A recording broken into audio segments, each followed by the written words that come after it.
Payment methods, when you want to join, we normally have a Visa card option that is down due to technical issues, should be up and running very soon.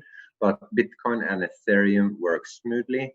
Don't send from an exchange. If you store your cryptocurrency on an exchange, please withdraw it to your private wallet and then send from there.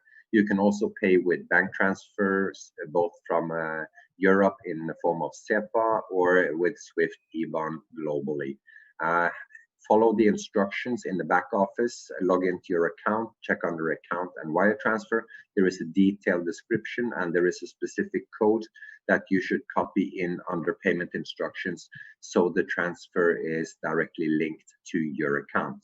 The funds will then appear as a account load on your personally Crowd1 account. It will not activate a purchase. You have to log in once the money arrives and then do the purchase from there.